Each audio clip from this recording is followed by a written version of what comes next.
kasus kematian karena COVID-19 kian meningkat. Indonesia bahkan kembali menyentuh angka kematian tertinggi sepanjang sejarah pandemi, dengan nyaris hampir 1.500 orang meninggal dunia.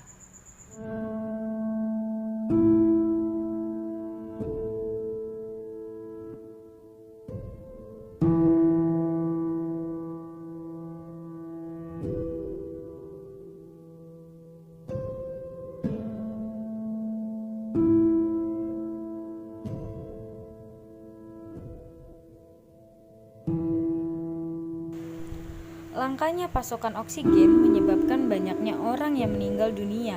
Minimnya oksigen di rumah sakit memaksa pasien agar membawa tabung oksigen sendiri.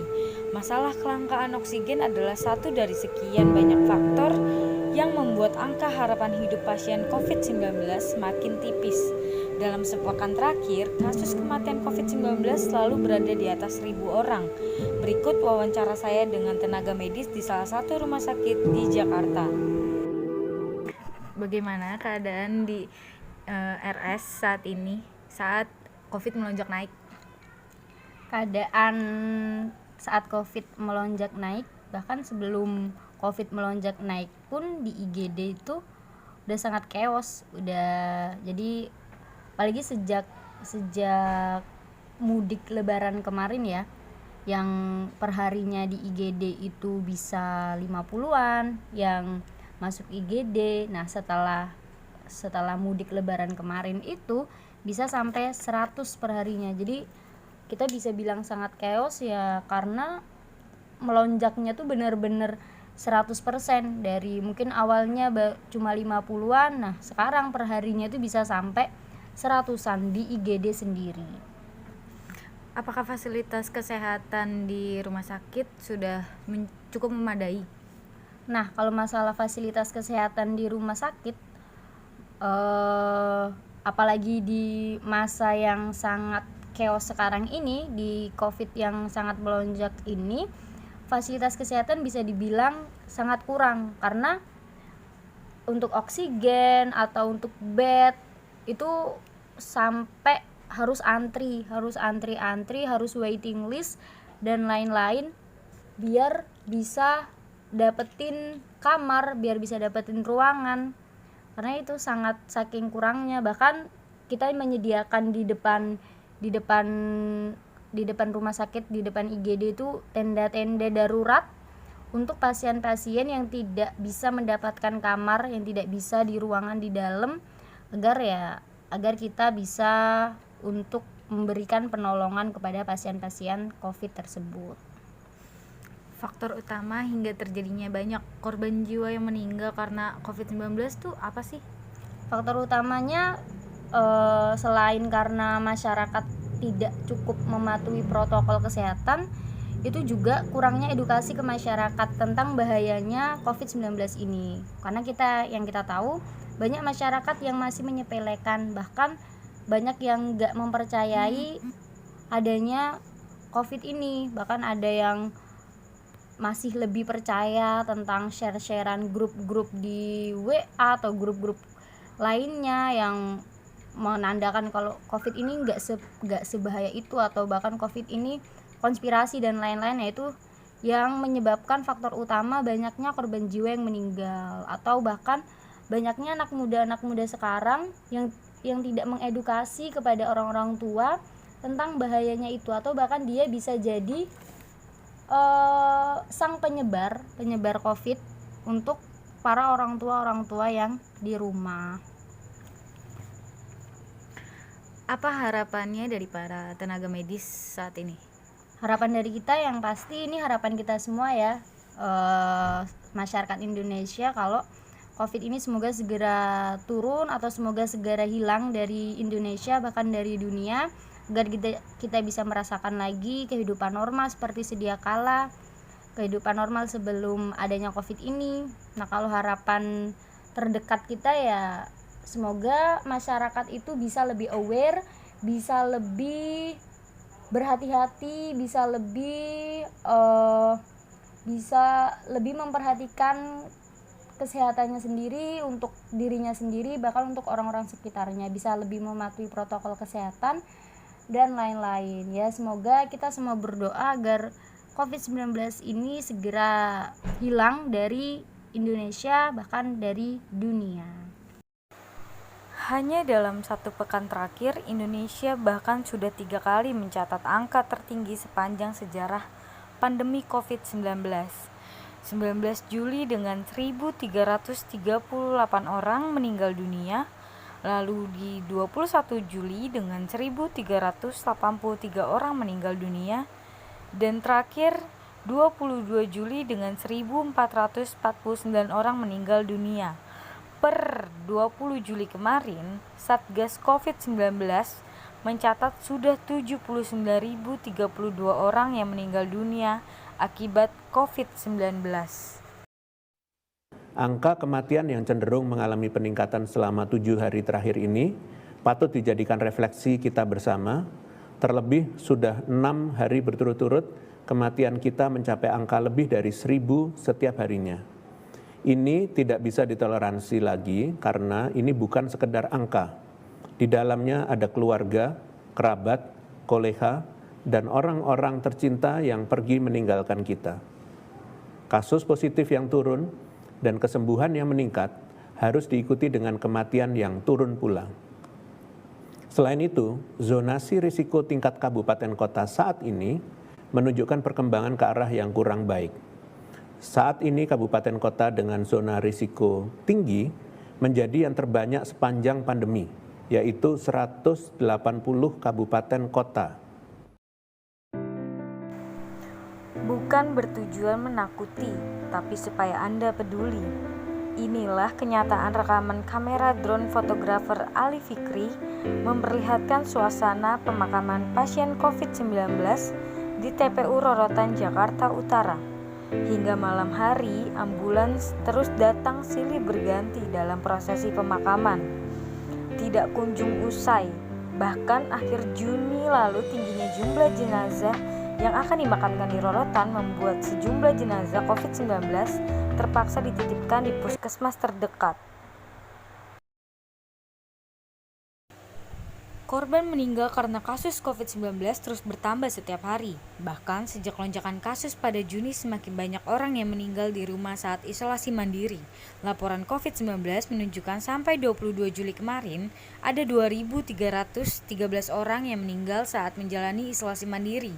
Laporan COVID-19 juga menyebut kematian paling banyak terjadi di DKI Jakarta yang jumlahnya mencapai 1.214 kasus. Disusul Jawa Barat 245 kasus dan Jawa Tengah 141 kasus. Kemudian di Yogyakarta ada 134 kasus, di Jawa Timur 72 kasus dan Banten 58 kasus.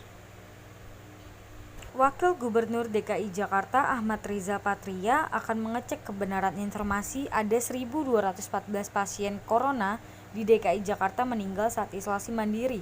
Reza berharap datanya tidak sebesar itu. Bisa sampai ada data seperti itu? Ya nanti data kita cek kebenarannya. Saya sendiri belum tahu data itu, nanti kita cek kembali ya. Mudah-mudahan tidak sebesar itu ya. Prinsipnya kami Pemprov akan terus berusaha memberikan pelayanan terbaik ya. Mencarikan solusi yang terbaik. Berbagai fasilitas kita siapkan untuk memberikan pelayanan kepada pasien COVID. Maka yang di rumah sakit, di Wisma Atlet, di Rusun, di Gria, di hotel maupun di rumah masing-masing. Untuk mencegah agar tidak ada pasien isolasi mandiri yang meninggal, Kementerian Kesehatan memberikan layanan konsultasi dan obat gratis. Menteri Kesehatan Budi Gunadi Sadikin mengatakan, layanan tersebut bekerja sama dengan 11 platform telemedicine dan tahap awal hanya berlaku di Jakarta. Untuk itulah kita melakukan layanan telemedicine. Karena kalau sekarang harus datang ke rumah sakit konsultasi dengan dokter akan susah. Karena akan menambah risiko, maka kita bekerja sama dengan 11 platform telemedicine untuk memberikan jasa konsultasi dokter dan juga jasa pengiriman obat secara gratis. Dibantu, ditanggung oleh teman-teman telemedicine, startup, dan juga Kementerian Kesehatan. Jadi di sini saya mengucapkan terima kasih kepada 11 platform telemedicine yaitu Alo Dokter, Get Well, Good Doctor, Halodoc, Klik Dokter, Klinik Go, Link Sehat, Milfik Dokter, Pro Sehat, Sehat Q, dan YesDoc. 11 platform telemedicine bekerja sama dengan Kementerian Kesehatan untuk memberikan layanan telemedicine, yaitu layanan konsultasi dokter dan juga layanan pengiriman obat untuk teman-teman yang positif terkena COVID, tetapi saturasi di atas 95%, tidak sesak dan tidak komorbid, agar bisa dengan tenang stay at home, tinggal di rumah, dan juga mendapatkan pengobatan yang baik. Dan semua ini diberikan secara gratis sebagai kontribusi dari 11 platform telemedicine, dan obat-obatannya dilakukan juga dari Kementerian Kesehatan. Semuanya akan dilakukan juga berbasis digital, elektronik. Ini ada contohnya paket yang nanti akan dikirimkan secara gratis ke teman-teman untuk yang benar-benar tanpa gejala, sedangkan yang dengan gejala, misalnya ada demam sedikit atau batuk, tetapi saturasi masih tinggi, kita berikan juga paketnya secara gratis. Dengan paket-paket ini juga diintegrasikan dengan lab-lab PCR. Jadi kalau teman-teman ingin melakukan uji PCR, juga bisa dilakukan melalui platform telemedicine ini. Kalau hasilnya positif, bisa langsung diteruskan dengan konsultasi dokter. Kemudian kalau memang membutuhkan obat, obatnya akan diberikan dan langsung dikirimkan ke rumah secara gratis. Selain 11 platform telemedicine tadi, Kementerian Kesehatan juga sudah terintegrasi dengan 742 lab yang ada di seluruh Indonesia untuk bisa melakukan tes dan penyampaian hasilnya secara online terintegrasi ke 11 platform telemedicine tersebut.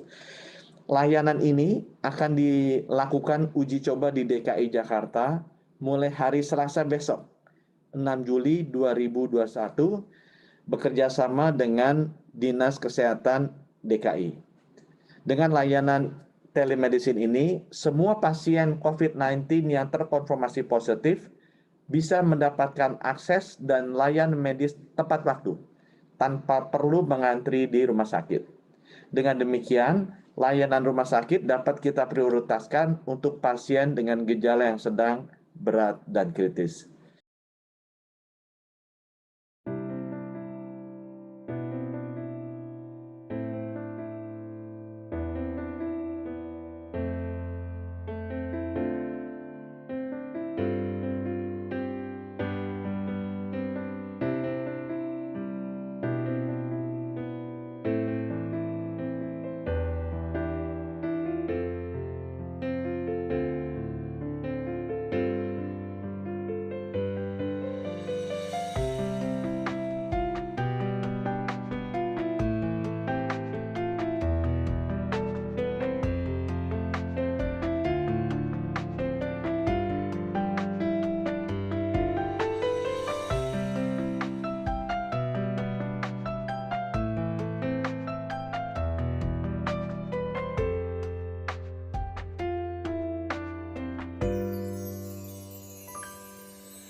Harus memberikan perhatian khusus kepada pasien COVID-19 yang sedang melakukan isolasi mandiri.